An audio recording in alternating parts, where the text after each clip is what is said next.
First map picked by Chiefs. Man LFO then go to Consulate, and then we go to Lair. Should we need it? I am not sure how I feel about this one. I'm still a bit scared for Man LFO. I am as well. Consulate, of course, we've seen Chiefs go into deep overtime on before. But I think other than that, I think Chiefs can be a little bit like, guys, we got this one. Actually, just double checking here, Chiefs have gone back-to-back overtime on Consulate against both Shy Academy and then Rock LFO in back-to-back play days. So honestly, if anything, the only thing we can know for certain here, that second map of Consulate, that's gotta be a third OT in a row on Consulate, surely. Surely. I mean, I feel like Chiefs need to push as hard as they can on Consulate, even if they win Bank, because should they go to Lair as the decider, Chiefs haven't played Lair so far in Kickoff. Man LFO, on the other hand, they beat Rock LFO 7-1 on Lair, and then beat Shy Academy 7-5. So I feel like if we go to 3 maps, Man LFO will be very much at home on that decider. But of course, it starts here on Bank. Chiefs' map of choice, but they're going to need to continue the momentum that they have built through this upper bracket, taking scalp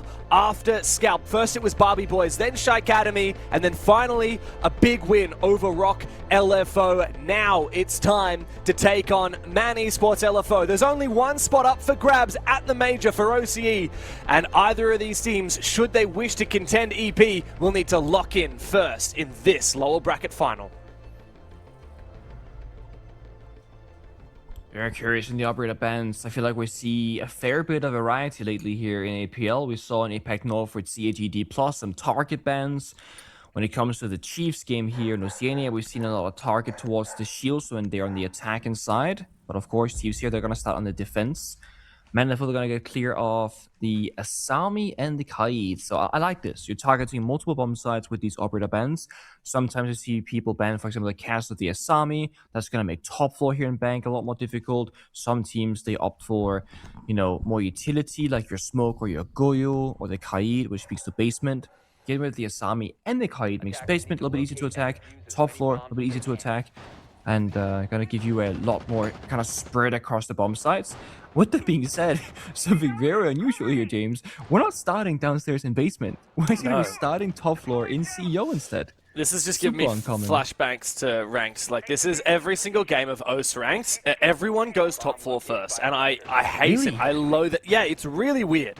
It is very strange. But you can see that Chiefs are going top floor because they banned Hibana and Ace, which are the only hard breaches capable of breaching the Kanto wall near where Jakenna is at the moment. And when you open up that Kanto wall, you have a long line of sight all the way from the rappel to cut this map essentially in two by looking all the way down this long hallway. So Chiefs banning out those 2 operators, ensuring that wall stays closed, and hoping that they'll be able to fortify this top floor a little bit better. It goes back to the conversation, right? Like, some attackers, they will double ban operators that make one particular bomb site weaker and therefore easier to attack. Defenders double banning one archetype to make only one bomb site stronger is quite uncommon. But this is the thing, if you're Chiefs and you think that top floor is gonna be like undefendable, you can invest these 2 operator bands in Hibana and Ace and make it a lot easier to win. And then if you believe that basement and the tertiary, like open area, you'll just win anyway, you now have 3 quote-unquote strong or playable bomb sites due to this this target ban and operators. So Man LFO also, like you said, they can breach the elevator wall, the counter wall. We all know that they're gonna be quote-unquote forced into a top square take, which is why they're going to have the block downstairs of Pluto, doing the vert in the janitors. They're going to have people on the window rappels and just cutting off as many angles as possible. They do have a player actually contesting on that window rappel on towards lobby, but nobody needs to peek it unless they absolutely want to, because they can with those echo drones. Nice opening pick though onto Lunchbox. Is the concern here for the Chiefs? You pick this top floor bomb site, you are very vulnerable to these rappel angles. It's such a hard game to play. Especially with no castle, they elected not to pick it, and no Azami, which Man LFO banned against them. And so a lot of this is just Chiefs trying to figure out, where can I sit on site safely? Yeah, mind you, there's no Warden either. You can't see through the smokes or the flashbangs once you should come out later. Hunter on the Brava does have a set of smokes, as does the Capital. I believe they used the Cat of Fire to then force the movement of Lunchbox, and therefore they got the kill early. So they can start the round off in a 5v4. However, they're all going to be outside the building with the exception of Pluto inside of Square. and they have spent, like I said, the most valuable piece of utility in the Capital Fire arrow, so they have less ways to win this round. But, I mean, if they're walking the breach right here on square wall, that could just be a free plant, honestly. The hard thing here is going to be the yokai drones. The Dokkaebi call comes out, but Jakenna is standing on top of a mute jammer, so he's not going to be affected by it. He can get his yokais in a position and look for a plant denial onto Hunter. Does he know where the plant is going down? Amongst the smoke, he's going to have to get active, get that yokai into action, but no, indeed, he will fail to do so, and Beers coming up the spiral stairs not only finds one, but also the Echo as a second kill, looking for a third. Player shuts him out of it. 1v3 now for the smoke. But with this diffuser just here inside of CEO, it's going to be nigh impossible for him to try and plant it. Even if he does get some kind of cheeky long angle with the long arm, it's not going to be possible up against that rappel. Man, LFO cruised through a very strong opening round on the attack. Yeah, man, it all comes down to they took care of the only C4 in the round, taking down Lunchbox, and then player who's on the smoke, he's in a... not in a bad position per se, is it that there are not really any other good locations on that bomb site. You're starting to start a meeting, window repels, you want to push the bomb site, window repels, you want to go through that rotation, people are on the window repels, watching you, just waiting to get that pick, and then they have an important backstepper. Beers sprints up lobby stairs with the Dokkaebi call to take players off the Ogre drone for information, and can just flashbang elevator, push straight past Diego himself in elevator, and then get a freebie. So, good frontal take, good backstab, Man LFO. They do, I would say, like a pretty expected push, but the way they did it is where they succeeded. They get early kill, they take it step by step, and nobody's making any huge blunders around the map. Chiefs didn't have many ways to win that besides hitting some gnarly shots, which they don't. So they're gonna change it up, go from top floor all the way back to basement, the much stronger bomb set on paper. They're gonna pick a kind of like bit of variety operators here. They got some roam extension in the castle and the vigil, and they have a ton of, you know, staying power on the bomb site with the warden, with the echo, with the Melusi. So they're definitely gonna fight for their own game here. The question is, are they gonna fall back by their own terms, or are they gonna be having to force to fall back by too much pressure happening upstairs? Because I'm seeing a Monty, I'm seeing a Glass, I'm seeing a Thatcher. This is gonna be a pocket strat. Yeah.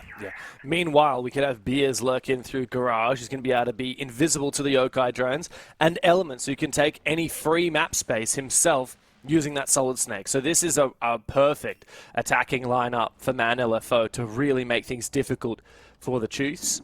Elements can just stay up here and essentially cut off any of these roamers looking to rotate back to site through blue and trying to flank server.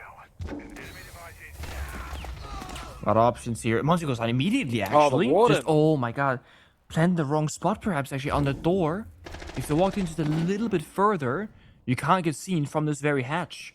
But he's trying to get it down as quickly as possible. And now, this entire pocket strat has to be changed, because no Monty should mean no plant. It does force Elements to get active here and try and push for a kill onto Neptune.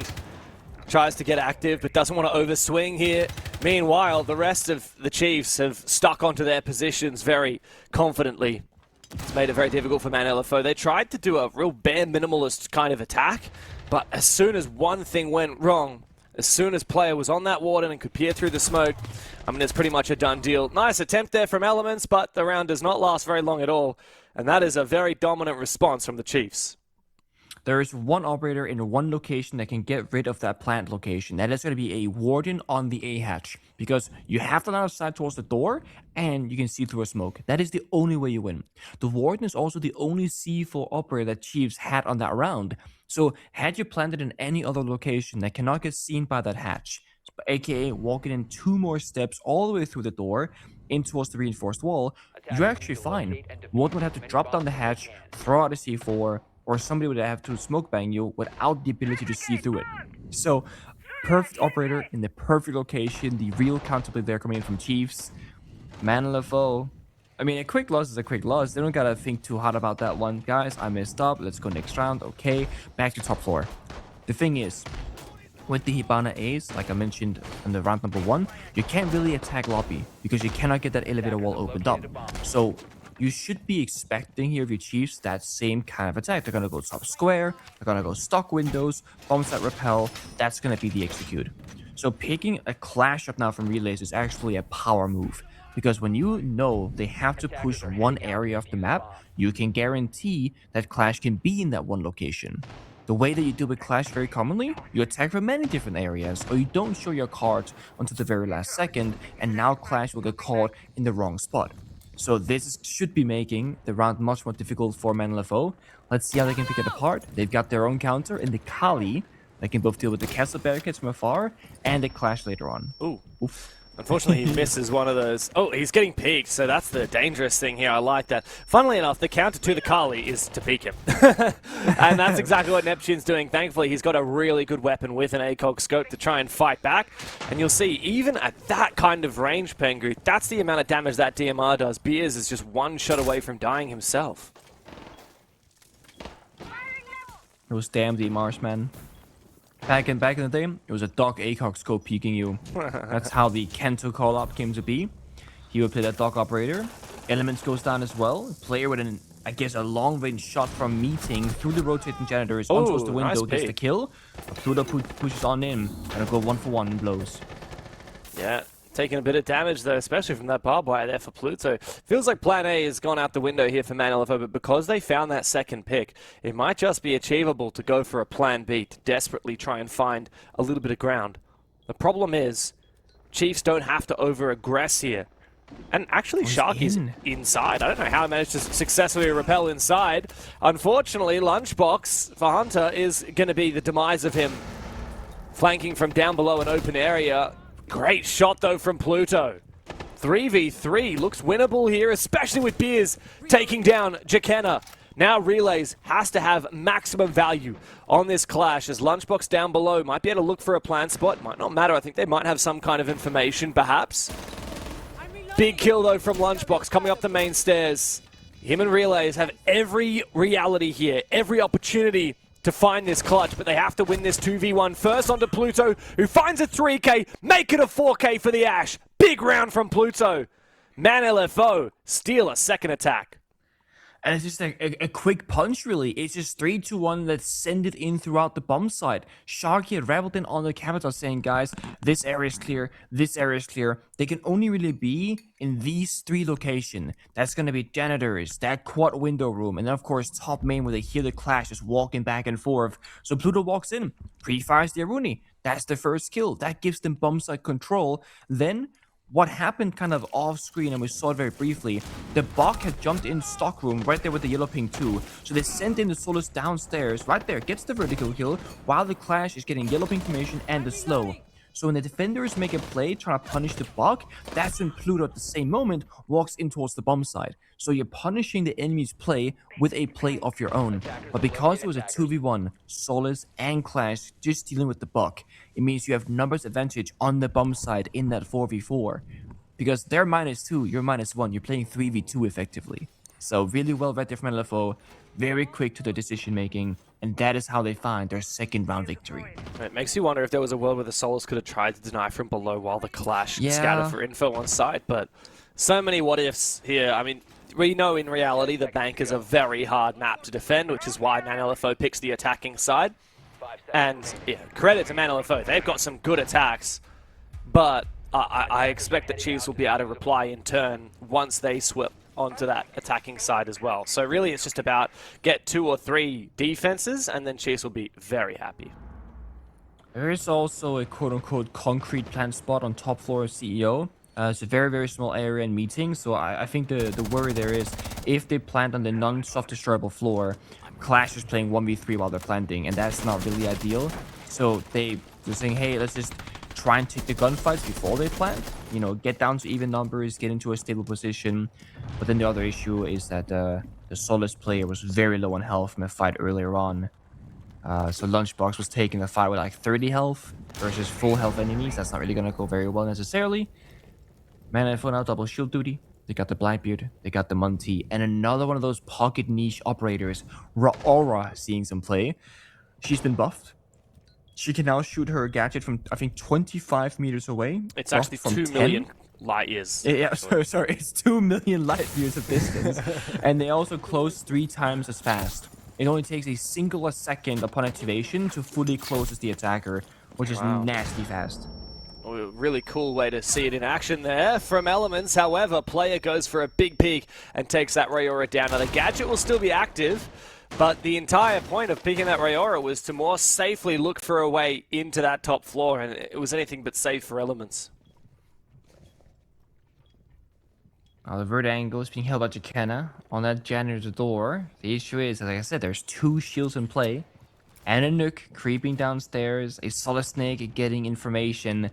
So while Man LFO, they have lost a player, they still have, I would argue, the 4 strongest operators that they've picked so far. Rayora was just to get in top floor, but technically, despite losing a player, they did achieve that. They got in top.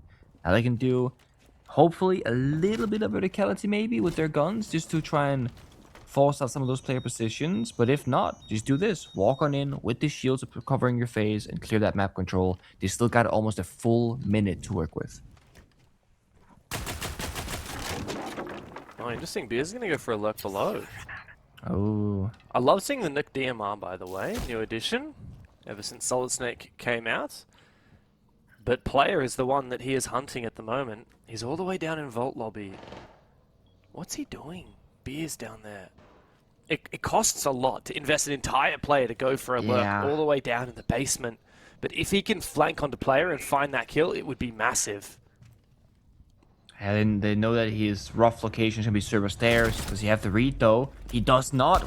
Goes down. But now they know. Only 2 people attack the bomb side. Yeah, it's just Neptune now in a 1v3. Sharky knows where he is, but he gets the better of him. Hunter now has to go for that plant. It becomes a 1v1. There's no way! Neptune sends them into space with a massive 1v3 for the Chiefs. Oh, the punishment happens right there. They know there's a player in the basement. So when they're attacking the bomb site, it's 2v2. So they invest all that time taking down player on the Goyo on server stairs, only to lose the most important area of the map. They don't get down the diffuser, they don't get proper bomb site control, and it opens up the door for a clutch from Neptunes. He gets it perfectly. The Blackbeard had to go for the ADS swing, had to cover the Monty. Yeah, that was insane. Rounds like that are just winning forehands on bank defense, because if you can conjure up a 1v3 defense round win on bank, such an attacker-sided map, it should be over. There's no universe. You should be allowed to do this. You've stolen a second round of attack. You're right, every single one was a headshot with that low rate of fire, UMP. And now there's a chance not even to go for just a 3-3. Chiefs could realistically actually win their defensive half. If they do that, I don't think there's any way back into it for Man LFO on bank. It feels like classic Chiefs again from the previous playdays, where they win the rounds that they have no business winning, and it's because of that that they can go the distance against the best teams in O's. Because they will just always fight back. Even if they're down in numbers or down in rounds, or they're pushing back, trying to get into overtime, if they're really trailing in numbers, they just always have this way of finding rounds. And often, honestly, it's Neptune. We saw him on Consulate so many times play the Ram, hard breach the CEO window, get in the bomb site and get 3 quick kills, run us over. They have no business winning rounds like that, but they do time and time again so consistently. They're tied up 2-2. Neptune has been unleashed on the Vigil as well, can go for a deep roam. And they're gonna do exactly that. On the space in the hold, watching over open area, kitchen, archive stellars. The bomb side, quite weak, only a single player downstairs in the basement. It's gonna be the Echo who's watching drones. Meanwhile, not drone in the corner. Neptune might just have a freebie if he goes unnoticed for a bit longer. However, Relays tries to get a little bit too active around the main stairs and gets punished. I like this roam from Chiefs. It's similar to what they did in the previous basement defense, but it's a very unusual type of roam. Most of the time on this map, you have some kind of hard roam setup where you just plan to fall off hatches. They have a lot of map control and a lot of roamers, and they're going to completely miss Neptune. He finds a free kill, looks for one on Hunter, but now he is the one being hunted. How much longer will he be able to survive? None at all. Elements takes him down, and quickly Man LFO recompose and stabilize the round. It's a tough one. The second attack goes to Blackbeard. He can't win that gunfight, but Hunter does go down eventually. Shy gets special to Kenna. 2v3 now. And they don't know about the roamers. They're still creeping around. Oh no, he founds another one. 1v1. Player inside of open area, however, it becomes a 1v1. But guess what? It's a Ying up against a Warden. One of the best possible operators. He's also got these Echo drones on site. Sharky wants to try and go for the kills. He doesn't even have the Reaper. He has the pistol. Out goes a Candela. That won't make a single difference, except for the fact that player has just run out of his gadget. He has to wait for it to regenerate. He has to be a little bit more clever with how he uses his smart glasses now. But he's got full information on Sharky. Sharky has that diffuser, but needs to play this well. Out come the glasses. The Candelas won't mean anything. I don't know if Sharky knows that it is a Warden he's fighting. But he wants to try and close the distance, again using that pistol. If he gets up close and personal, that shotgun will be much better. Out comes that pistol against the SMG-12. There's no world in which Sharky should win this gunfight, but he comes in with the shotgun, but it's too far away, and player will clutch up for the Chiefs. That's a third round on the defensive side for the boys in blue. Again, a little bit too close to comfort, right? But that is a round where Chiefs are clutching it once more. They get the first laugh, you know, Neptune going undroned in the corner, he gets one singular kill, but that's not really worth it, because they lost relays earlier in that round to Pluto on the main stairs. So they start off in a 4v5, Neptune makes it a 4v4, but then they deal with Neptunes. Again, attackers have the advantage, and they trade 1-for-1 all the way down to player who finds himself in a 1v2 situation, and thankfully he gets a kill to even to a 1v1 and then play the bomb side. And I actually think that right now, Man LFO, they're going a little bit too quickly. Because if you think back on how that happened, Capital opened up the hatch in stock and just straight peeks it down into 2v1. Where when you were in that kind of positioning, play together, get the timing, take the gunfight as one unit. Don't give player this opportunity. 1v1, and then hatch open, 1v1. Yeah. And then he can either fall down the hatch or stay on the roam. He also to drop down and play the stronger positioning, knowing that the hatch drop is dangerous later on, and that's how they win the round. They had to slow down and recompose and try and figure out how they can 3v1 player in open area.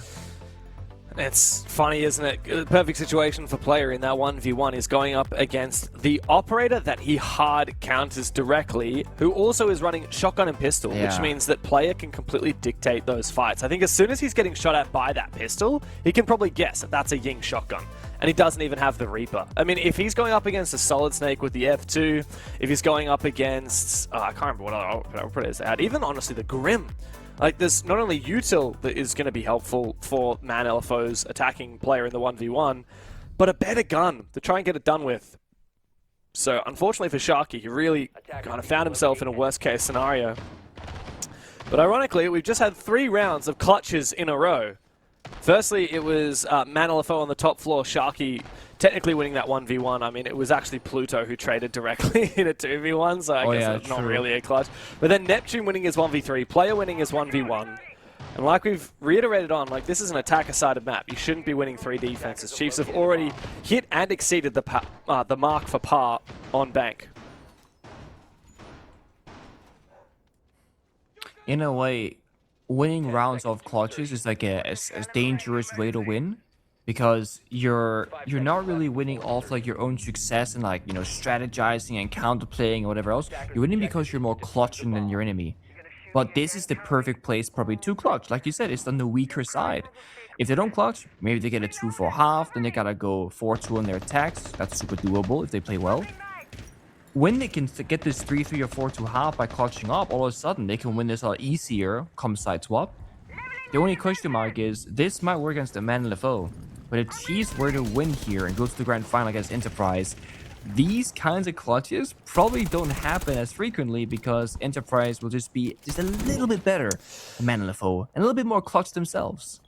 Yeah, I think it might happen against you if you're going up against your Jigsaws and your Brendos and your Tuhans, but you never know, because I will say, like, that's one thing that these Chiefs individually have. Players like Neptune, player, they're, you know, pretty much on par or just as good as some of the top fraggers on EP. So you never want to count them out, even if it does come to a lot of clutch scenarios if Chiefs make it to that grand final. But hey, we've seen big highlight moments from Man LFO as well. Let's not forget about what Pluto achieved the last time attacking this bomb site on the Ash. True. Massive slew of kills. Man LFO in that first round as well, it was Beers on the Dockerby moving up from lobby in the spiral stairs that found a massive opening 2 kills. So Man LFO, especially on this bomb site, are slated to be in probably their best chance as of yet of finding a 3rd round. Also, I mean, they're kind of, forcing this top floor hold, really trying to make it work, but the caps are spent away, makes it a little bit easier. Player finds Elements on the glass, no less. That's Elements dying twice now on this top floor attack as the first member, playing a pretty important operator, I would argue. And they got the OCE dead as well. I was going to say, the new pocket operator goes down immediately. That had the frag grenade, so this shield's going to be a lot stronger now in the hallway. Big moment here, though, for Relays. He finds one from the stock hallway, looking for a trade. Lunchbox is going to get it. It's a very swift end to the round and a swift end to the half as Chiefs Esports dominate on the defensive bank. I'm a drop in the ocean, just a face in a crowd waiting to be seen. Big dreams set in motion. I wanna go where no one's ever been. I would climb the highest mountain. I would take the deepest sea, just so I could make you feel what I feel. Aiming for the sky. Yeah, I really thought we'd make it. Got my head in the clouds, but I can see the world from up here, from up here, from up here. The world from up here, from up here, from up here. Can see the world from up here.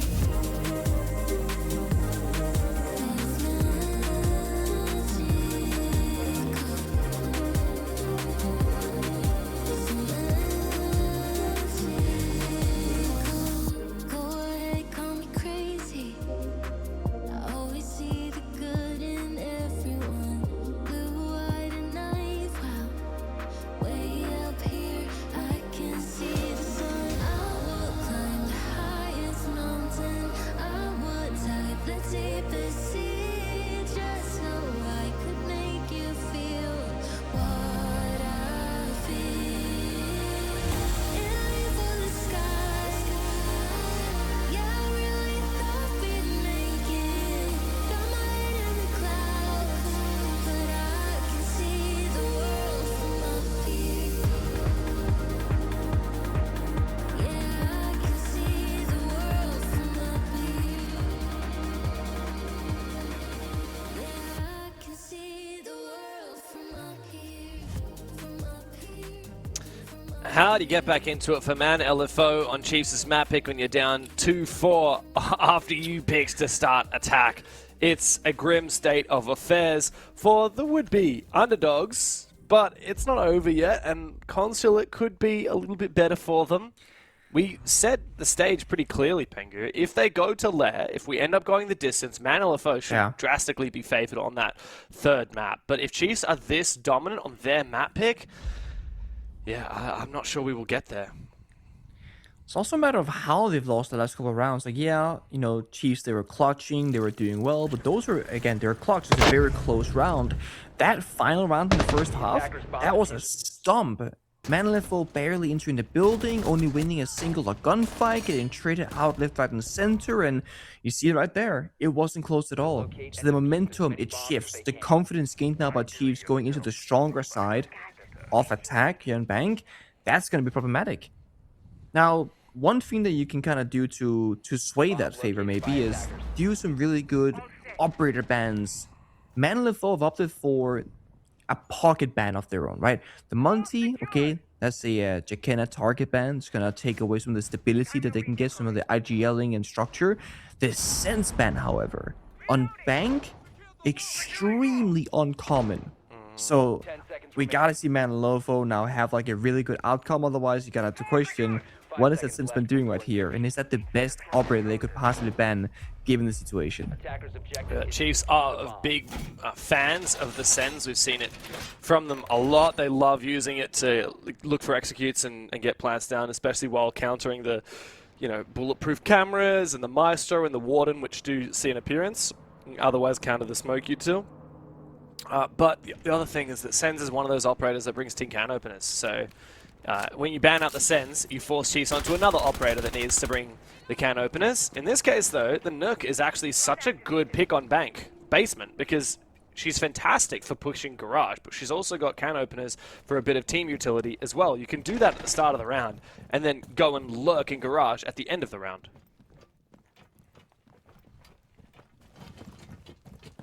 Here comes the blitz push. Perfect in 1v1, but the impact grenade gets the fire extinguisher. And a guard breaks to Kenna, forcing him to reset that gunfight. Yoga Drone is there as well in response, has to respect it.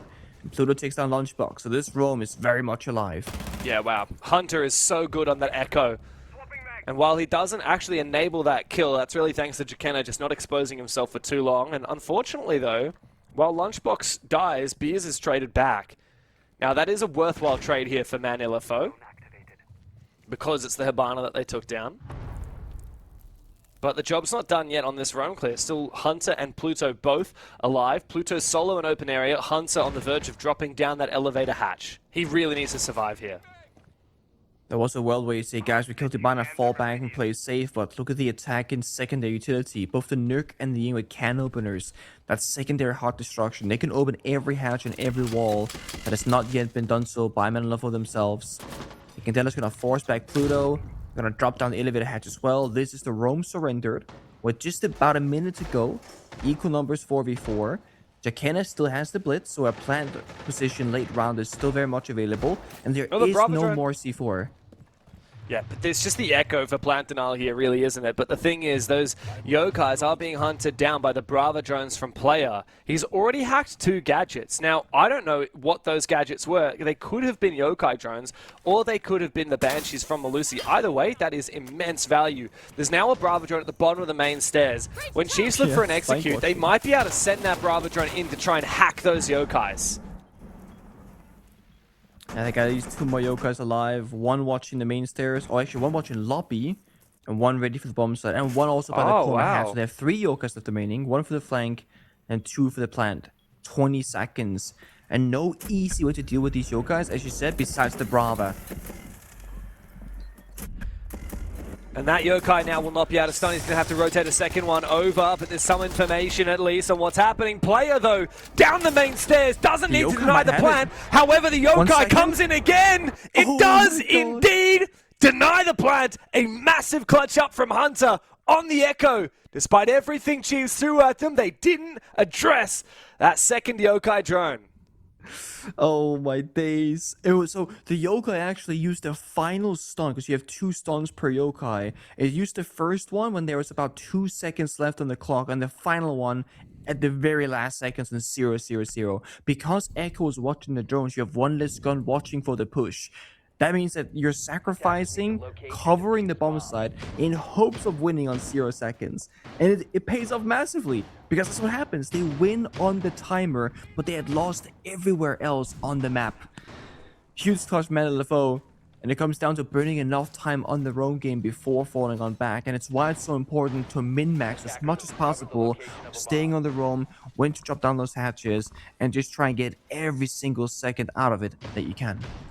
I am impressed, though, that Hunter was even able to get that yokai into position, because we saw where all 3 of them were. There was 1 in sight, which ran out of stuns. The second one was at the bottom of main stairs. And the third one was all the way over in lobby. I don't think he got the lobby one back into position, so it must have been the one bot main. And there was a player bot main peeking. So I'm really impressed what Hunter was able to do. He might be 0-6 right now, but he had a lot of value, not only on that Plantinal, but also on that roam game with that Echo. Insane. So we've seen a couple of kind of niche operators so far, right? We've seen an Echo 0-second denial clutch. That's been years since I've seen that happening. Obviously back when Echo was the meta operator, this happened all the goddamn time, but it's been quite some years since then. We've seen Ascents being banned away, Glass, Kali, Osa being played, Nuke demarked twice, which to be fair, this bank is the one map where you probably see Nuke the most, if I would say, because of that the garage flank on basement. So a lot of flexibility being shown here from both 2 teams. And now we're going to see the second round of Aura, once by Man LFO, now once by Chiefs. I love this. Yeah, both these teams like to get creative with their operator picks on the attacking side, which is very exciting. Oh, nice Nitro. Doesn't land though, however. And so much exposure here on that top floor of the bomb site. Chiefs are really taking down all these barricades, making Beers feel that pressure. He has a DMR, which is going to be nice for that late round long-range gunfights. Candela's come out. I think the Candela must have been shot. Didn't hear it detonate. Yeah. Did not pop. You are correct. A flourish drone. Let's open up the rotation to CEO. It's pretty smart. There's 3 more Candelas though. It'll be fine. And when you toss them through a smoke grenade, a lot harder to see for the defenders. Are they gonna push with it though? The diffuser is in lobby from Jakena on the Aurora. Wow. Just walking up the staircase about now. Needs to win this gunfight to elevator. Oh, I like this though. The Tubarão will very quickly open up that door and maybe enable a peek here from Beers. However, it's the Blackbeard on the other side. It does enable a little bit of aggression from Pluto. These 2 players together, double teaming on the lobby. And while player is able to trade from his rappel, he's so far from being able to get in that building. He has to go for a rotate now. 40 seconds, 3-on-3. Man LFO have put a stop to this quick push from Chiefs. It feels a bit like Relay's got the Salt there, though, from player. He was on the rappel and somehow just didn't get the trade fast enough to shut down Pluto before Relays would have died to the double swing. It's still even numbers, but timer is ticking away and there's almost no use of lift in pocket. Final call, final flashbangs. They have to push right now. Neptune finds a good opening onto Pluto. Oy. Oh, I mean, the round Okay. is over, isn't it? I guess that's what happens when you have good players on rappels and someone gets in the building. Player finally makes his way to the top of the lobby stairs and gets people to move. Big kill, big round. And, well, I mean, it doesn't take many attacks now for Chiefs to steal the map. I like how we see more commonly nowadays how pro teams are using the Ying, not for the main push of where you think they're going to be attacking from, but just like a middle of the map. Hey, you don't know what's happening right now. We're going to spam Candelas on the bomb side. We're actually attacking lobby, which is quite far away. Only one of the 4 Candelas blinded a player actively in a gunfight from the main push. So it's all about creating chaos and taking space elsewhere. It worked out quite nicely. But it'll be attack timeout now for Man LFO to find themselves a little bit behind the curve. And you got Sali, who we saw just a moment ago, their coach. A lot to say for him, a lot to contribute. A lot of thoughts. Man LFO really need to get on their bike because this game doesn't have a lot left in it. If Chiefs are able to find just 2 more attacks, it's over. And Man LFO, I mean, yes, they won that basement defense. You could argue it was a clutch from the Echo. I mean, they certainly were dwindling in numbers. Chiefs looked like if they had a few more seconds on the clock, they win that round. And so Man LFO, with basement still locked, top floor, a bit of a disaster. I have to figure out, well, how do we, okay, go to our tertiary, then basement's going to be unlocked. Go back there. That's not a done deal. That's not a guarantee. Top floor has been nigh indefensible for either team. Turns out the OCE ranked was wrong. Who'd have thought? Who would have thought?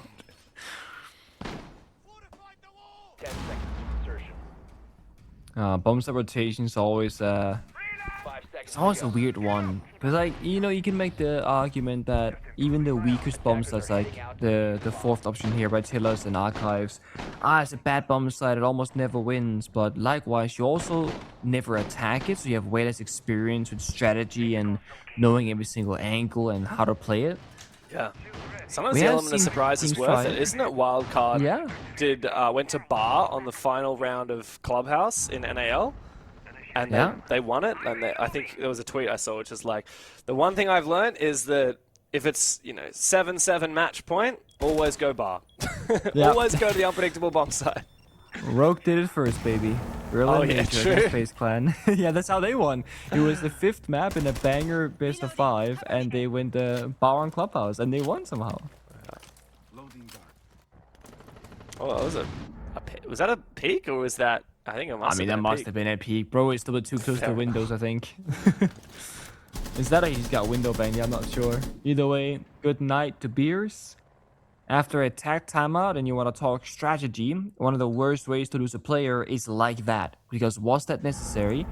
Mind you, though, Mai has a regenerative gadget, so you get more as time goes on. Smoke grenade not good, but there's a gap in it. And glass goes down. Yeah, thankfully Chicanery is able to get the drop on that player by vaulting in at the perfect moment. However, Pluto can cover him off. A lot of damage taken though. Didn't realize there was a player in elevators. Man, LFO had the advantage for a brief moment, but it's just been gifted away. I see Hunter step up now. He's 0-7 on the scoreboard. He's playing that smoke and has one more Toxic Babe in pocket. Element's final C4 just went out, so now it's just down to using those SMG-11s. But long-range gunfights and up against the Blackbeard, this is probably one of the only scenarios where the SMG-11 is not a favorable gun to have. I am curious how Chiefs are going to play this. Because they have the BB, they can walk in the bomb site door, or they can drop down the hatch. They can do either play. They can also try and isolate Nep on this double door of kitchen and try and go for a 2v1 swing. So that they were going to go for it for a moment there. But they've stopped doing that push. Should be a free kill for player. Indeed it is. Man, it's 16 kills. And yeah, he had info from that drone. This Denari laser is going to slow Neptune down, but not for very long. A quick EMP and a swing. A big 2v3 for player and Neptune. It's map point for the Chiefs. Beautiful. It's exactly how I wanted to see Man LFO play some of their own attacks, because, you know, when player had the 1v2 clutch, when they're defending on that base and bomber side, it was them taking one by one gunfights. Chiefs right there, they hit a 30-second timeout in the middle of that round saying, okay, let's get Blackbeard to kill the default camera, walk up top floor, let's get a drone on the hatch, see if we can kind of jiggle those Denari lasers on the corner of the doors. If you can't, we have to go for kills in a far angle. If you can, maybe we walk on in using the Capital. So they played perfectly. They kind of just edge forward ever so slightly and figure out what way they can win the round. Mind you, look, Nep had 2 fires and 1 Capital smoke, as well as 2 EMPs in pocket. And he only used the EMP in the very final moment there. He didn't want to give away the push. So very smart, very well done. And Man LFO, they are struggling to find anything on their rounds in defense. The only round victory so far since Sideswap was that Echo in 0 seconds. That's insane, because that round as well looked like it wasn't going to be won by Man LFO. Yeah. Now they go back down to the basement. No Echo this time around. Instead, they're investing heavily into this roam game, which, to be fair, they did with the Echo. But now they don't have the Echo to support them with the live droning on the roam. They don't have the Echo to stun the Blitz and guard break that shield. They instead have Skopos, to try and fall back to site after being in a Hell in a Cell position. I feel like Skopos is so hard to make work on bank. It's just one of those operators where you either gain everything or you gain nothing. There's really no kind of average median outcome. And it's often the issue with operators, you know, like your Vigil, like your Oryx, like your Scopus, like your Caveira, where you get a huge play or you don't get a play. At least with Vigil, by having the scanner enabled, you don't get seen by Solid Snake, you kind of disrupt the drone system and you don't know exactly what's clear. Scopus, they know where you are, they know you can TP away. There's no kind of power position to hold and then TP out of, like Clubhouse Catwalk Rafters, for example. Because that's a strat that we've seen before people use. This is just a deep room top floor where if you feel too much pressure, you can always guarantee an escape. But you can also do this. You walk down the staircase before it's too much pressure, and now it doesn't matter that you're Scopos. No, it doesn't. He's actually... Oh, he wants to go back down, but he can't go to site. He has to get rid of the hack first. Now he's done so he can TP. Seems like a bit of a waste. He could have walked down the stairs. Why? What was the point of that? And I don't know what Pluto's doing, but he gets caught with his pants down.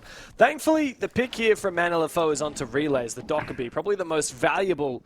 Actually, you know, I'm not going to say that. These are 5 extremely valuable operators brought by the attacking side. Any pick is a huge gain here for Man LFO.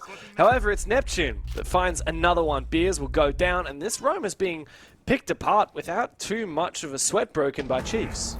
It's just not synchronized. Element's TP's back on Scopos while an enemy, his teammate rather, is stuck in tellers and his teammate is stuck in open area. They didn't fall back and they couldn't fall back. You need to fall back together, 3-2-1, everyone helping each other and escorting the team out.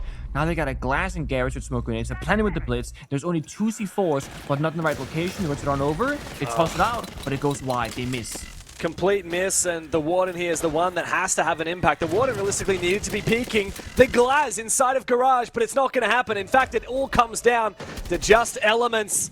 The Scopos left alone on the bomb side. Flash and abused by Jaquetta on the blitz. It is a monstrous attack half from the Chiefs. Incessant. They take no prisoners, and they do away with Man LFO in the first map quite handily. It's map 1 in the books for Chiefs. Next up, Man LFO look to come back on Consulate.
region has got to offer.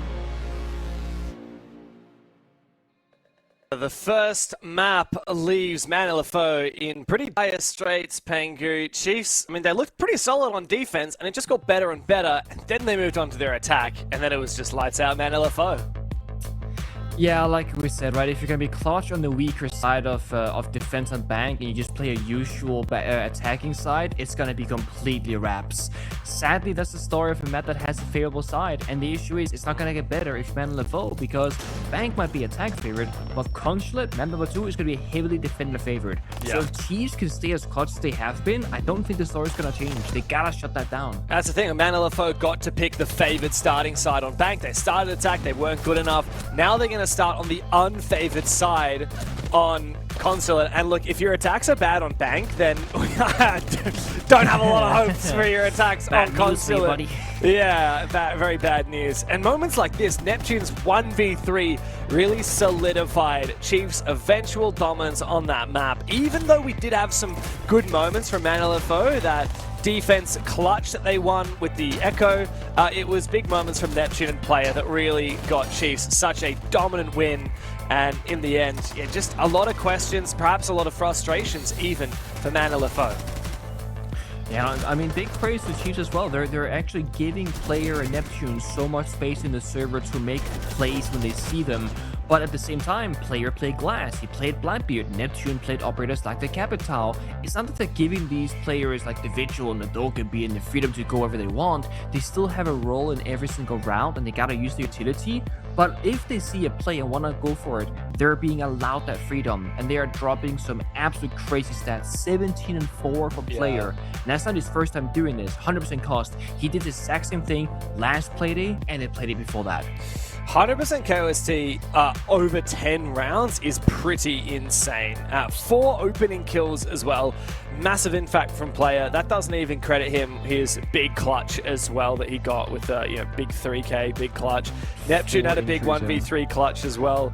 You look at the EPS ratings, Jakenna the only one below 100. Oh, actually, Relay's below 100. That's a little bit uncharacteristic of Relays, let's be honest. But Jakenna, I mean, that is a player that Nate even said in the post-match interviews last week, his impact in the game cannot simply be read on the scoreboard. He's making a lot of calls, he's doing a lot of the heavy lifting on shield operators, and he's really giving a platform for the other highlight fraggers on his roster to launch off of. That's it. The reason why Player and Neptune can play the way that they do is thanks to people like Jakenna on the more supportive-esque operators, where he's going to be IGLing, he's going to make sure that everything's covered, he's playing the shields, he's going for the plants, often dying while planting. It is a full team effort. So Consulate is our next map, and yeah, I mean, I'm a bit scared for what Man LFO will do. For a brief moment, though, I just want to point out, Nate did get a little bit of a glow up there on the bottom lower third. You would have noticed Nate actually has been chosen to be the coach of Team Australia for ENC, which is very exciting for Nate, and just for Chiefs in general, and for everyone in Australia. We know who the coach is going to be for ENC. Very cool stuff. Nice to have a coach that's actually from the country, unlike some other regions. Team USA got Bobby. Team USA. But of course, Consulate is our next map up on the docket. We have seen Chiefs go massive on this map. 2 very tight overtime wins in their last 2 matches, whereas Man LFO, we haven't seen them play that map since they beat Shy Academy on that all those play days ago. It's now up to Man LFO to do even better than they have done throughout this whole bracket, yet they need to overcome here on Consulate, because Chiefs are ready and reeling, looking for a chance to play against their former teammates over on EP in our grand final. It's time for a comeback, or time to let Chiefs surpass them for Man LFO. We saw Man LFO go for a Sense target ban last time on Bank. It didn't really net them a too good of a result, but it does speak about how they want to counter Chiefs at their specific niche playstyle. But then the same question mark comes into mind. If Chiefs are just like the better team, if they are more clutch, does it matter if you're banning their target signature operators, or do you gotta try and force a more average round of Siege? I'm not entirely certain, but these are more average bans, that's for damn sure. Asami and the Clash and Consulate, nothing really too out of the norm. Ying and Glass onto the attack, again, same kind of story. We're playing versus the execute enabling operators. And much like on Bank, we're gonna see a different start to the bomb set rotation. It's not gonna be downstairs, it's not gonna be upstairs. We're going towards that lobby, often a tertiary choice here on Consulate. It's gonna be Chiefs defending, Man LFO on the more difficult side. They gotta find at least 3 rounds on attack if they want to feel really good about it. At minimum, they have to find 2. Yeah. Look, unlike Bank, this is not the favored bomb site in OCE ranked. I can tell you that for sure. We do not see this a lot. It's not? Okay. No, don't worry. This isn't just some weird OCE thing like it was on Bank. This is just Chiefs throwing a little bit of a curveball. But you can see with the castle pick, immediately they are trying to change the structure of this map, force Man LFO to do a lot of extra drone work, and you can see a lot of fortifications at bottom spiral. The bot spiral door into Visa hallway, into the spiral stairs, and here into the Z hallway all have been castled up. Pluto is going to take down one very quickly, but he has the main util to try and clear those castle barricades. There's not a lot else on this Man LFO roster. What would you say is the primary bomb site here for OCE rank? Easily top floor. Easily top floor, yep. Okay. For some reason, OCE always loves top floor. Same on Clubhouse. Cash is the first bomb site picked in every ranked game, and I think that bomb site sucks. Yeah. It's awful. I'm Diamond 5, so I'm not like in champ, and I'm pretty average for a Diamond 5, but that's what I can tell you from my experience. Oh man. Let's see this. The push comes to shove. Hunter goes in for a big 1K. Wants to go for a second. And he's going to just one-tap off the corner. Beautiful shot there. A jiggle onto launch bombs. Relays finds Pluto as well elsewhere. So Chiefs, they want to try and fight back on top floor. Despite the bomb site being downstairs. Yeah, great collapse here from Man LFO onto that top floor pick after pick. And now a 2v4 for Chiefs. I mean, we say that 2v4 is the most winnable deficit to be in. There's just some kind of magic about being in a 2v4, but these former EP duo will have to go big, and indeed they do! Oh, surely not again! Surely not to happen today. For player and relays, they go up against a Monty and a Solid Snake. It couldn't really get much better for these two defenders. So now you can play player in the basement garage. You can deny the plant and the vast majority of the bomb site. However, the very back of piano does have like concrete floor where Monty could go for a plant. That means in a perfect world, you plant deep with the Monty, and then Elements and Solid Snake just has the cover for relays horizontally on the bomb site itself. However, if player's going to be in the basement, it does mean there is no crossfire. Relays is effectively 2v1 unless player comes up that spiral staircase and helps him out. It's all about wasting time here.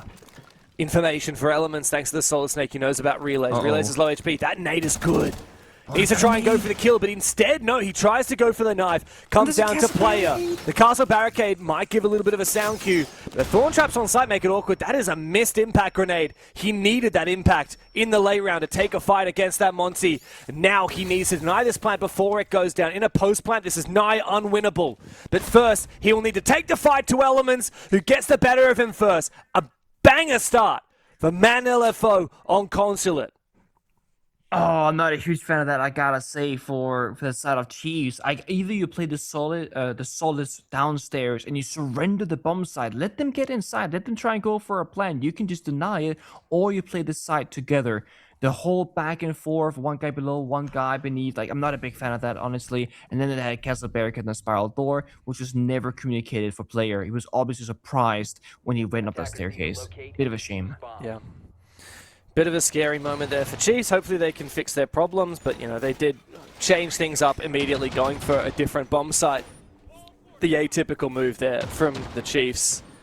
But, of course, these players have been grinding a long time for a chance to play in this grand final that's coming up later. Where do they start their grind? Well, of course, down in the Tier 2 circuit. The Challenger circuit has begun. It's been announced as an exciting new format for the coming year, and I'd highly recommend anyone watching right now, scan the QR code on screen, register your team, get started. You can play in these play-in weekly tournaments that we have, which will qualify you to compete further, deeper into the Challenger circuit. It's a lot of fun. Grab some friends and sign up. Exactly that. Starts next weekend. on May 2nd and 3rd. You can also apply for as many as you would like. You don't gotta pick and choose one or the other. You can go for every single one if you would like to. Even if you don't qualify, you can get more experience. Or you you keep just going. Even win if you were every to qualify, week, you know, like just ego. yeah, or you just win every single week. Or just keep going. But don't feel like you're pressured into choosing one option of the qualifiers. You can play in each and every single one, whether you win, whether you lose, whether you just want to play for fun. Good times. I feel like I need to jump back into some tournaments. It's been a very long time. I haven't even played Siege Cup yet. I've never been available. I was gonna mention the Siege Cup, yeah. I never know when they're happening, to be honest. Like, was there one yesterday on Saturday? I have no idea. I thought there would be, but I don't get like a notification anywhere. I don't feel like it pops up on my Twitter feed anywhere anymore. Good question. One day. Well, I guess you'll just have to play Challenger Circuit, mate. Come down to APL. I was gonna say, just go to OCE, yeah. Come down under. I mean, if you want to host me at your place, you can do a little boot camp session, get some mates over, and play a qualifier. I've got space for a few more PC setups in my apartment. Yeah, you do. I know. I built one of your little wardrobes. I mean, your brother did most of the work, but I'll get 50-50. You know, it takes 2 people to build something. Okay, I was there. I was there. And you and Alex too. We actually had 2 teams of 2 working together to get it done. Yeah, but you Danes really know how to build some IKEA. I'll give you that. Yeah, I think there's 2 Danes went to Australia to then build Swedish furniture for our Australian friend. Imported migrant labor, that's what you were.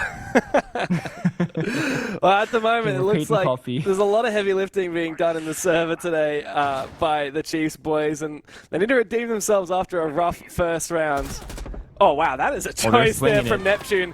They're going to get aggressive, and Relays will confirm that kill onto Pluto. You could argue that's probably worth it for the Chiefs, but an aggressive peek from Sharky deep into the bomb side. Man LFO look to try and flood on through. Now a plant opportunity available for Sharky on the Flores. It's up to Beers and Elements to protect him while they do so. But there's a temptation here for Lunchbox, who has no C4, to go for a retake of Long Desk. With that plant going down, out goes the Grismont mine. That's actually going to deny the plants. That is beautiful from Jekena.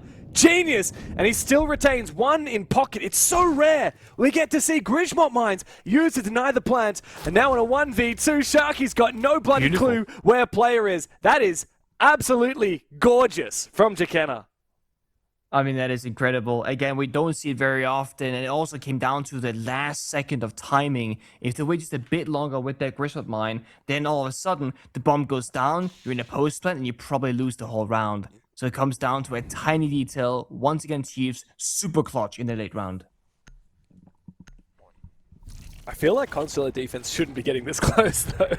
I mean, honestly, it feels like Chiefs are fighting like this right here, the triple swing on Spiral in a 5v4. I don't know if it's necessary. Like, if they get the kill clean, it's actually okay, but they're probably going to lose at least 1 body, and then they just flood in the bomb site door instead. So I feel like Chiefs are just a little bit too happy to take the fight, but it's obviously a very conscious choice of theirs.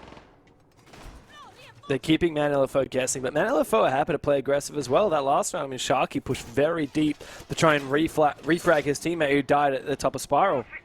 You see Man LFO, they are confident here on Consulate on the attacking side, perhaps even more so than we saw from them on Bank, which is a bit of a funny happenstance. But now they're going to a different bomb site. For the first time, we're seeing basement defense picked here by the Chiefs. And in terms of operator picks on the Man LFO side, we've got the Monty. Yeah, that's nice. We've got a bit of Vert. We've got a bit of Hard Breach. And we've not got 1, but 2 roam hunting operators. The Jackal, recently buffed, still quite weak, makes an appearance. Important to note here that the buff that Jackal received is just the fact that he got frag grenades. It's not that the gadget got stronger. Longer range on the gadget. Okay. And he can see feet through floors. No, you're right, actually. You are so right. He can scan through floors, which I actually thought he could have before he got buffed. I'm not going to lie to you, but they nerfed now he that can do a while it from ago. Below and up. Yep. Oh, so he had it. Originally, he had it. Back again? Yep, and then they took it away when they massively nerfed him, and now they've given it back. Okay, I thought it was a matter of like he could scan from above, but now he can also scan from below, like through the beams. I thought that was maybe like how detailed it was, but either way, you're right. Range got increased. They're on the hunt now, looking for relays. Was on this mute. 11 again. They swing alone. no flashbang, had 2 flashbangs in pocket, no teammate, there's a Jackal and a Solid, there's a Monty that can just walk on in and find relays together. Now they Jackal track, now they get the kill, but Pluto's almost dead. Hunter did in fact die. Pluto's now injured by the C4 downstairs. This hunt of one single defender has not been good enough. Yeah, and also Hunter is the only vertical operator here. There's no breaching charges on any of these other attackers. And that secondary shotgun for Pluto is, I mean, it's trying its best to do vert, but it's nowhere near as good as the skeleton key. Unlucky. Again, it feels like LFO having the same slight issue on both the bank and Consulate attack. They just need to slow down sometimes and make it a clean play.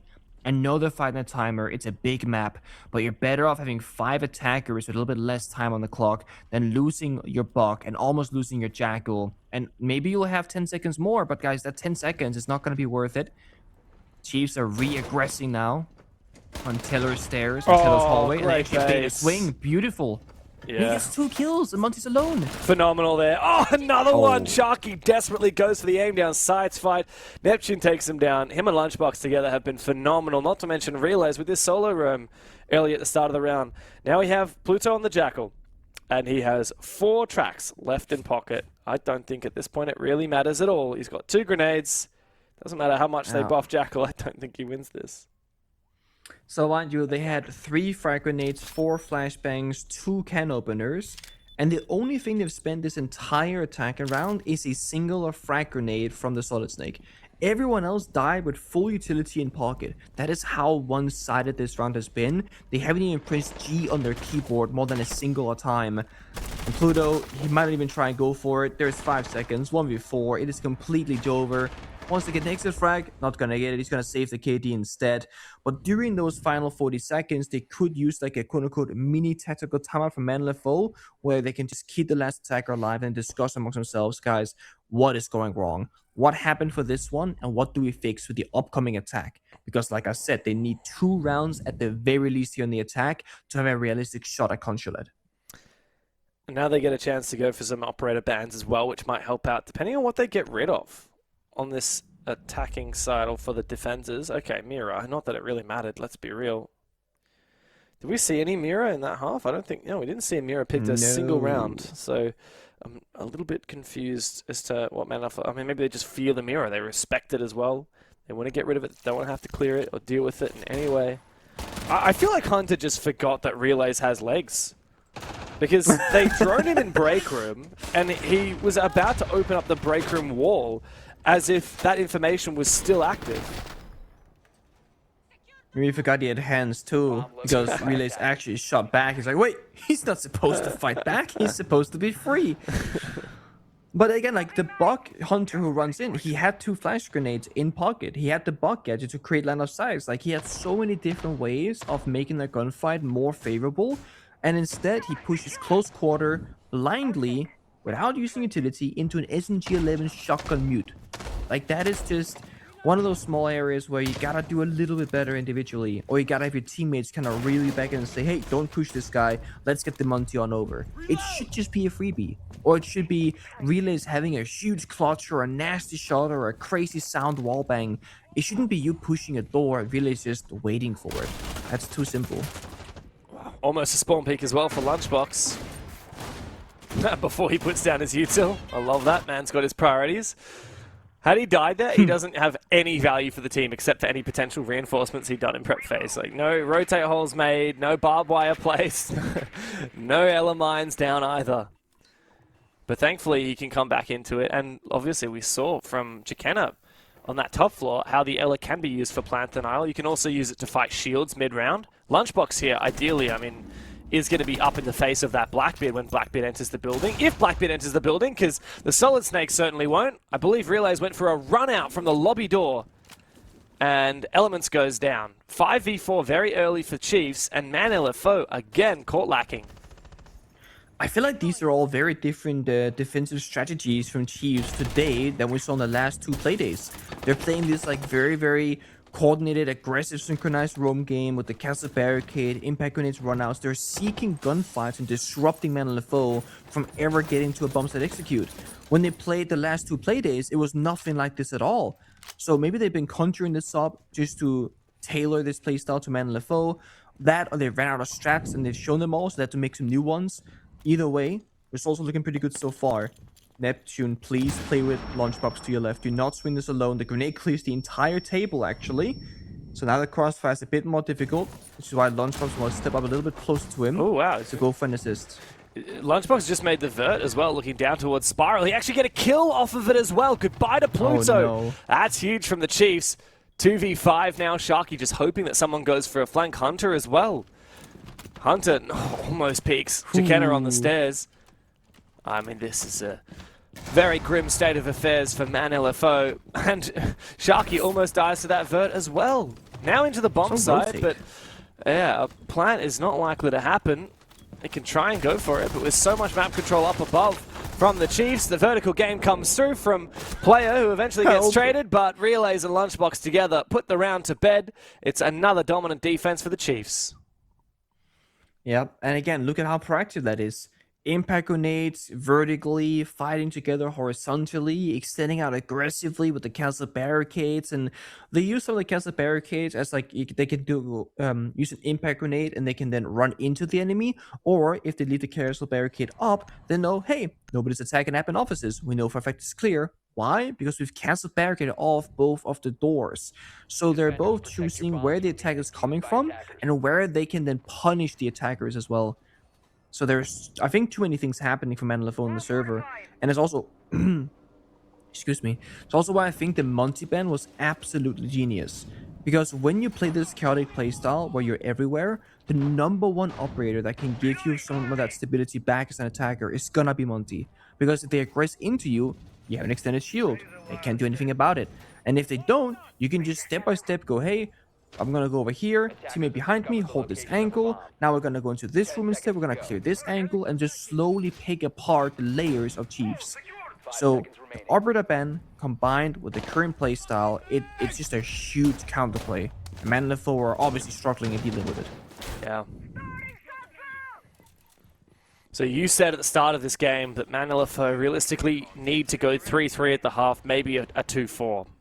I feel like 3-3 is very ambitious at this point. That said, Hunter's just made very short work of a lot of that util setup using that Twitch drone, which is very nice. But they desperately need 1 or 2 more rounds in this half before it's over. Good spot there from Lunchbox taking down that drone that was pre-placed inside Visa. Beers goes down. This Nitro could be big. Nice attempt there from Neptune. Doesn't quite land. Another main door push point, I guess. Relays going 1-for-1. As the smoke, usually I would say not worth it at all. But you are taking down the striker that could open up the meeting wall instead. You are taking down, again, some of that ability to execute for Man LFO. And given how proactive Chiefs have been, I think it's worth for them to trade even. So I know it's Foxy Babes lost, good weaponry, but for this one, I think it's justified. Is Neptune going to take a fight here? Indeed he will. Hunter, good pre-fire with the F2. A much needed kill for Man LFO. A little bit of control now taken as Chiefs are forced to now give up break room and fall back to their next line of defense. They have a shield. Player hasn't put down his barbed wire. Man, what is it with the players in this game? Yeah. 2 barbed wires, 3 razor blooms in pocket. They've lost their C4 because Neptune died. They lost their smokes because Relays died. And all of a sudden it's less worth it. But as I say that, Lunchbox, long range gunfight, fires on the meeting door, and then he swings for a second. To shoot again, guys, bro. we have Goyo fire on the doors, 3 razor blooms in pocket, 2 barbed wire. We can just play the bomb side in the 3v3, but they're going for these 50-50 swings and they're overdoing it now. That's too much. Yeah, and I mean, you give a chance here to Man LFO, it's not going to be pretty. Out goes that Thorn Trap. Sharky's forced to move, actually gets a kill. God. Plant denial with it. That is such a cheeky way to use that Thorn. We saw Ella for Plantinile, now we've seen Thorn for Plantinile. This time it actually gets the kill as well. That's genius. Doesn't matter that the smoke has died. And it also detonated the Goyo charge as well. Hunter takes a hell of a lot of damage. Cold. This is surely the end of the round. You can get one more as well. Twitch is so low on health. He misses it. That's okay. He has a second. Can pick up the first one. But now Man LFO, they've seen the play. They know what they're trying to do. So they're going to have to use the last one and then go for a push because I got no more Razor Blooms in pocket now. Final Razor Bloom has been dispatched with Hunter forcing that plant down. Pluto has to cover off two different angles at the same time. Jakenna moves at the same time as Player. They need to isolate this fight together, but Hunter is now up. Hunter goes down. Player v Pluto. 1v1. The Thorn tries to get active. A spray through the wall, and he confirms both of his kills. Massive round from Player after a massive performance on Bank, and Chiefs thieve a round that they had no right to win over Man LFO. And here comes the bloody barbed wire. Not a moment too soon from Player. Oh my god, he saved it for the perfect moment to disrespect his enemy after clutching a 1v2, hitting a pre-fire and a wallbang. Exceptional individual performance. And honestly, with the Razor Bloom, baiting that mid-round to toss them out, get the kill, pop the Goyo Fire, to juggle them to stall for time, and then clutching on top, that is an absurd level of value from a sole player and a sole operator. That's crazy. Jesus. That's crazy. Man had a lot of spaghetti in pocket, and he did not use it until it was time to disrespect. I just cannot believe that. 4-1 in the lead now for Chiefs. Pengu, we said if it goes a distance to Lair, Man LFO should be in control because of how dominant their showings on Lair have been so far. That's the Chiefs haven't played it. Maybe it's in the back pocket for them, but I don't think we're going to make it the distance because Man LFO have not been good enough on the unfavored side here on Concert, and they weren't good enough on either side on Bank. This could end up being quite a dominant lower bracket final, Pengu, which is really what Chiefs need to head into that grand final against Enterprise at the maximum level of confidence. 10 seconds left. I mean, at this point, I don't know for Man LFO what they need to do. They tried to go fast, they tried to go slow, they played very loose and they got punished, they're playing structured, they get punished. It very much just feels like Chiefs are controlling the pace at their own will.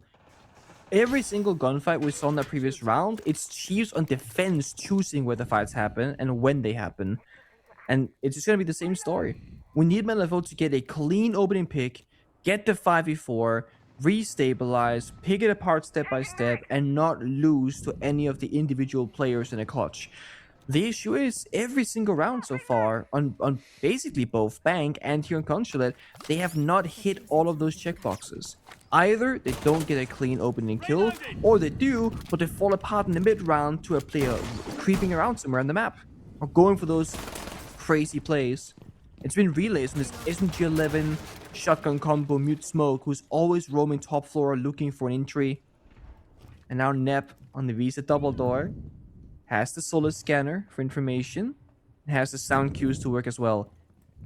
And he's gone unnoticed, I think, in this corner. He might just be good for one.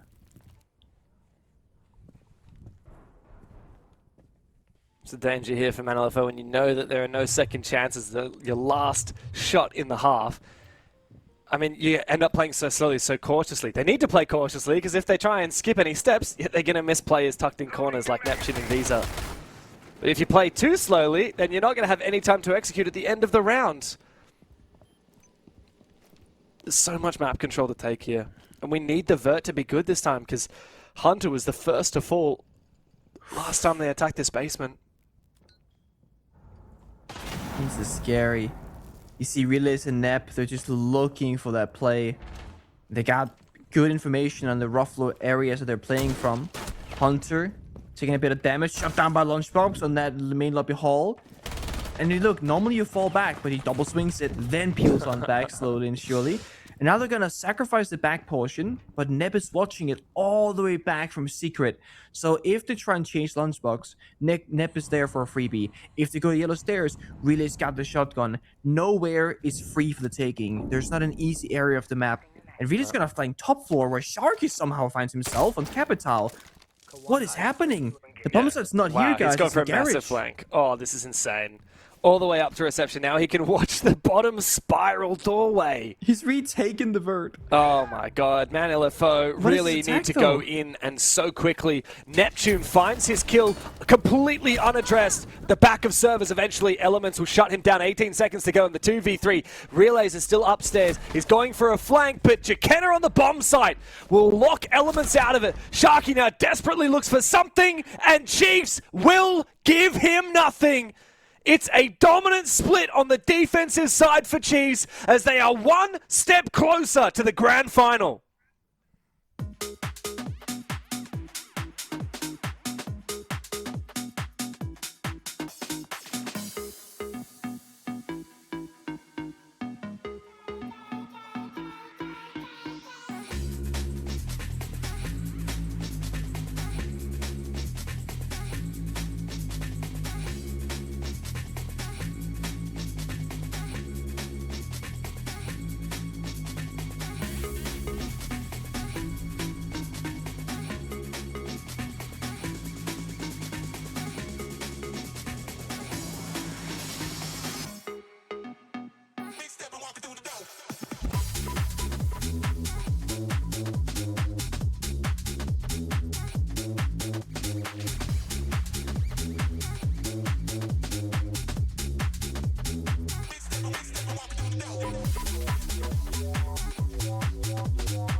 A very tough showing there from LFO, but honestly, it's thanks to how well Chiefs have been in the server, individually, as a team, and countering the playstyle of LFO. They completely shut them out of entering the building on Consulate, where most teams would simply just let them get in and then play that strong bomb side. Chiefs, they don't follow that same trend. They're up 5-1 and they go into their attacks. They just need 2 rounds on this half, James. They can close this out in regulation and avoid overtime for once. Yeah, wow. What a big contrast it's been today for the Chiefs compared to last weekend. Like you said, it was all overtimes. Way too many overtimes last weekend. And today it's looked very solid. Very cut and dried. Unfortunately, man, LFO just have not brought their A game today. And they're really going to have to make up for it here in this second half. What are they going to do on defense? Well, we got the Tachanka. That's nice to see. It looks like this is going to be very much plant denial centric, with a tiny bit of spice brought in thanks to, funnily enough, the Capcan from Hunter. So double Spetsnaz. Attackers have discovered the location of a bomb. Capcan on a very bomb site centric hold on top floor Consulate. I'm curious what they're trying to cook up. Again, Capcan, much like operators like the, the Caveira, kind of like the Scopos, the Vigil. If you get a Capcan trap kill, congratulations, you have made this worthwhile. Oh, you know what they're doing? I like this. Okay, CEO window jump in. We see Neptune hard breach in the window with the ram twice in the last play day. So that's gotta be a very specific Nep counter if you're gonna go for that play late round again. The grenade goes in, clears the Goyo canister. Not sure we cleared out the Capcan traps, but we'll keep our ears to that later if we hear an explosion. Probably gonna be that window. They're still there. Uh-oh. Uh-oh. Yeah, that's scary. I mean, obviously Neptune doesn't have the ram this time around, but he's certainly capable of rappelling in that late round without checking it. For now, though, the focus seems to be for Chiefs is taking on control as much as possible the admin side of the map. In goes the Blitz. Very big contrast to how we saw the Man LFO guys struggle on this bomb site.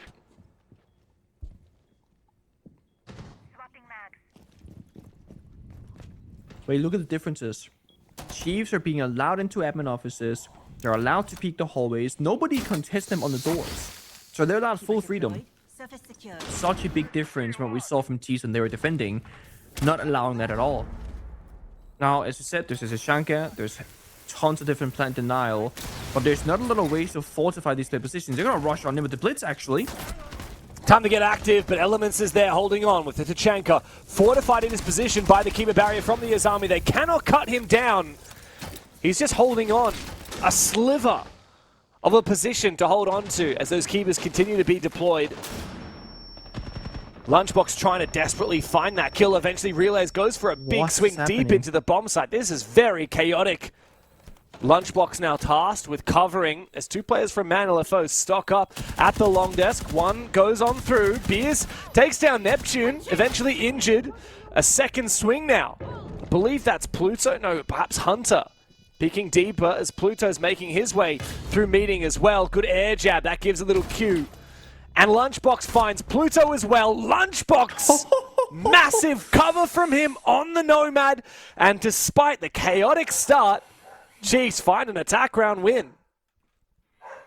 Really smart from Lunchbox. He takes the first fight elevated on the desk and then he immediately drops down and takes the fight at normal head level. And you saw the communication there from the defense, right? The first guy died from way up high and the second teammate gets that information. Oh, he's boosted on the desk, aim high. But then he had dropped down. So he takes an advantage in both of those two gunfights. Chiefs, direct attack. Again, who's the first to die immediately off that push? It's Jakena, who's on the... sorry, I'm dying, sorry. Jakena just died immediately on the push, but he enabled everybody else to get that play through the door. Because he might have gone in and created that chaos and died, but then he had two guns behind him, one by the bombs at door, the flashbangs go out, the sense wall gets put down, and it opens up everybody else's play. But Jakena, he's gone. And it's again one of these things that you have to keep in mind, that you have a player sacrifice yourself and it's actually enabling everybody else. It's a good play, but it doesn't show on the scoreboard. Despite that, Jakena is actually 4-3, so he's doing quite well for himself. But it's Relays and Lunchbox right now stealing the show. But again, it's thanks to the supportive work of their teammates, not just their own individual heroics. Yeah.